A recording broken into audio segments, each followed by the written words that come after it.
which means for me that I haven't had a need to pick up a drink or any other drug since February 16th of 1985. Wow. So I'm grateful. I grew up in Iowa.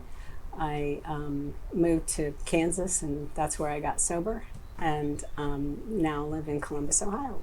Wow. Well, thank you so much for coming out and being willing to share your journey with us. We really, really appreciate it. And I'm excited to hear your story. So let's just get started right at the beginning. So we'll talk about childhood. Tell me what it was like. Did you experience any trauma? Did you grow up with both of your parents? Did you have siblings? That kind of thing. The first feeling I remember having was fear. And I think that I think that my entire childhood was fear and trauma. I grew up in a home where alcohol was the central feature. My dad was an alcoholic. He was a raging alcoholic. And by that I mean, yes, he was a real chronic alcoholic, but also he was a rager. So he was, he really ruled with an iron fist. So lots of trauma and lots of, difficulty knowing how to cope with that trauma. My mother, who was a very lovely person, was also pretty ineffective at helping us to be healthy and maintain our boundaries. It took a long time for her to leave my dad, but she finally did, even against her religion, which was a big deal. So I was grateful for that. Yeah, that trauma at such an early age, though, it's hard to adjust to life like that. Or actually, you don't really even adjust, do you? Yeah, You really no. just are grown up into that. Yeah, and of course alcohol was always around, so that was what we learned how to use alcohol to cope. It was what was role modeled to us. So that was kind of the deal. So when you say role model to you, was it given to you at like a younger... It was, what my dad did, and my mom drank too, but she was not an alcoholic. She was actually quite a lightweight. So we didn't watch her do that, but my dad certainly role modeled that. But then also my older siblings, they drank, and by the time I was 10, I had my first beer from a party with my older siblings when my parents were out of town. So that was kind of young. The first time I really drank, I was all in. And I do remember that. I remember that feeling, not that first beer, but the first time I really drank. I remember that feeling of, it being like instant mashed potatoes, when all you have to do is pour the milk on and you've got mashed potatoes. And all I had to do was add alcohol. Immediately I became alcoholic. I felt whole. I felt home. I felt like I had found the Mecca. And so it was awfully young, but my life really geared from then on around, and it's not like I drank every day or anything like that, but my plans were about what I was, partying, and my hopes were about partying, and my efforts were about partying. And I got into a relationship with a much older man who was a musician, and who I affectionately called the drug addict of my dreams. And he was very abusive, and we spent about 2 years in a very abusive relationship. And then a year later, after not being with him for a year but still being married, we got divorced. We did an intervention. I did an intervention with his daughters on him, and it backfired, and I went into treatment. But I was also really, I was just a mess. I had gone down the road of trying to stop drinking and trying to control it, and abstained for a month, and then thought that was okay, but let me prove it even more, and abstained for another month. And so then it was like, I'm not an alcoholic. And so I celebrated to I was gonna have one little cordial, and on the way home I got pulled over, and so that, with absolutely no intention of having more than that one cordial.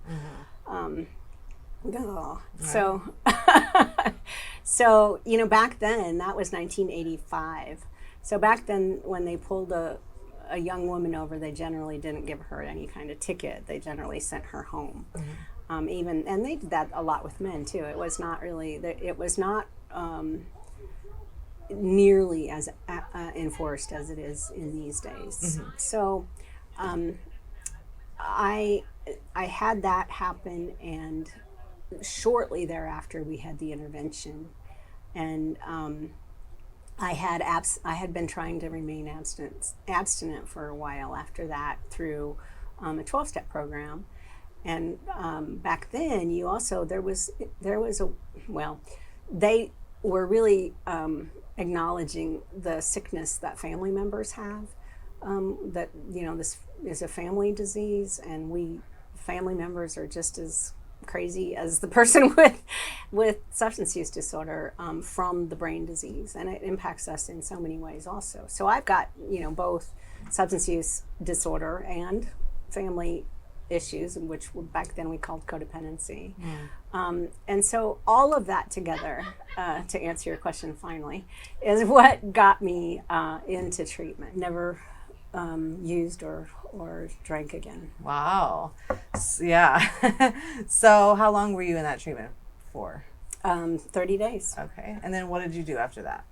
Well, they all wanted me to go to what we called back then a halfway house, and I, of course, would not want to do that, so I refused.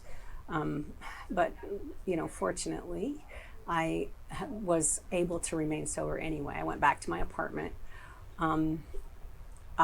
I made I did start participating in the 12-step programs, and I made some friends, and but I felt like every other young person. I was only 23. I felt like every other young person at that time, which there weren't very many of us, but it was just so awkward, and so what do we do? My life's over. But they had in this town that I was in Salina, Kansas, this was amazing. They had this really cool sober club and network and they put on dances, and they had a softball team, and they had volleyball team, and they had parties, and they did stuff and dinners, and speakers come in, and I mean so there was fun stuff to do, which I think is really important, especially for young people. So I learned how to have fun in recovery, every awkward last minute of it. And now I don't care about any awkwardness. I don't care. It doesn't matter. It's, Right. And so I've had so many friends and so many people who I loved and who loved me when I couldn't love myself. And it's just an amazing trip, recovery. So let's talk about some of the intangible gifts that you have received in sobriety. Well, intangible, I think the thing that might be the greatest blessing of all for me is that is the ability to love. I didn't have that ability. And my first husband and I, neither one of us had a clue about what love actually was. But we certainly didn't have it for one another. But, the more I was able to heal from the trauma of my childhood and to begin to trust again, or trust, period, the more I was able to let people love me. And then this amazing thing happened. I came to understand or realize or maybe just feel that it was really not the goal to be loved. The goal was to love.